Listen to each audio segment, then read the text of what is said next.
The lighter clicked. Once, twice. The bank lobby went silent. The manager held the check between two fingers, smiling. "Sir, this piece of paper means nothing here." She leaned forward. The flame touched the edge. Gasps. Phones came out. A child started crying near the counter. The man didn't move. The check burned slowly, curling, blackening. "Let that be a lesson," she said loudly, eyes scanning the room. "About wasting our time." Someone whispered, "That's illegal." She laughed. "Call the police." The man finally spoke. Calm, measured. "Ma'am," he said, "I wouldn't do that." She dropped the ashes into a trash bin. "Get out!" Security stepped closer. The man looked around the room. At the tellers, at the customers, at the cameras. Then he said something that froze the air. "Before I leave, may I make one call?" The manager waved her hand. "Go ahead, it won't help." He dialed. The phone rang once. Someone answered. He said one sentence. "I think it's time." The manager's smile twitched. The bank doors suddenly locked. "Who locked the doors?" the manager snapped. No one answered. She turned back to him. "You think you're funny?" She leaned closer. "People like you come in here every week. Big stories, fake checks, delusions." Laughter rippled from behind her. The man said nothing. Security grabbed his arm.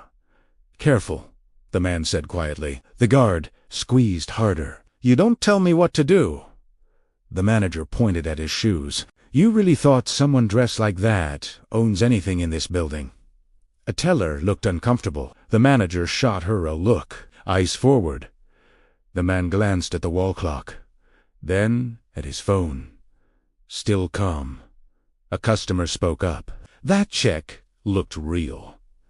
The manager snapped, "Are you a banker?" Silence again. She turned back to him. "You know what I see. A scammer who got bold."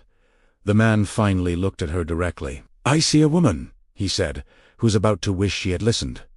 She laughed louder than before. "Threatening me now." She signaled security. "Call the police." The man nodded once. "That won't be necessary." She rolled her eyes. "Oh. Why not?" He didn't answer. His phone buzzed. He declined the call. That made her hesitate, just for a second. Then she hardened. "Remove him." The branch supervisor rushed in.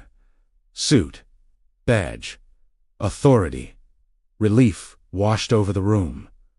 "Thank God," someone whispered. The supervisor took in the scene. Ashes, trash bin, the man held by security. "What's going on?" he asked. The manager spoke fast. He tried to cash a fake check, caused a disturbance. The supervisor looked at the man. Then at his clothes. Nodded. "Sir," he said, "you need to leave."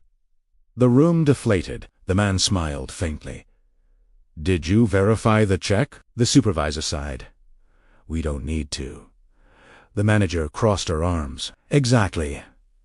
The man closed his eyes briefly. Then he said, "May I ask your name?" The supervisor hesitated. "Why?" "So I remember it." That annoyed him. Enough. Escort him out. Security tightened their grip.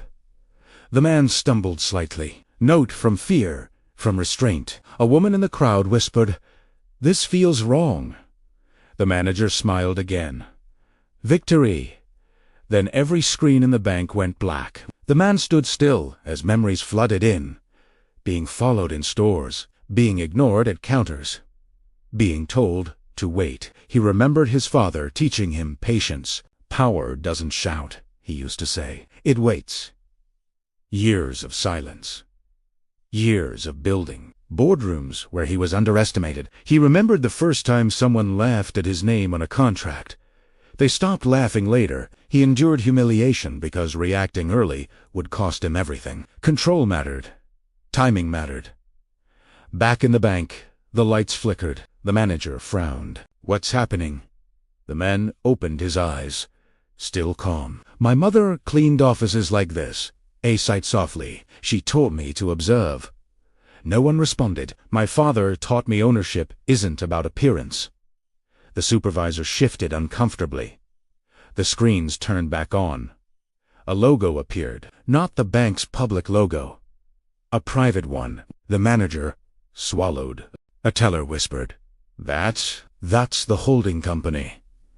The supervisor pulled out his phone, hands shaking. The manager snapped, "Explain. Now."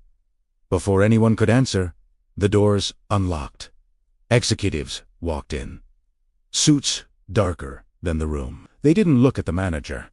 They looked at him. The head executive spoke. "Sir, we're ready." The manager laughed nervously. "This is a joke, right?"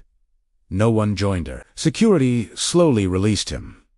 The man straightened his jacket. He walked to the center of the lobby. Every camera pointed at him. "My name," he said, "is on every document you didn't read." Silence. "I am the majority shareholder of this bank." The room collapsed inward. The manager's face drained of color. He gestured to the trash bin. "That check," he said, "was my dividend." The supervisor stepped back. The executive turned to the manager. "You're suspended, effective immediately." Phones recorded everything. No escape. No excuses. The man looked around the room one last time. "I tolerated this," he said, "because someone else wouldn't have survived it."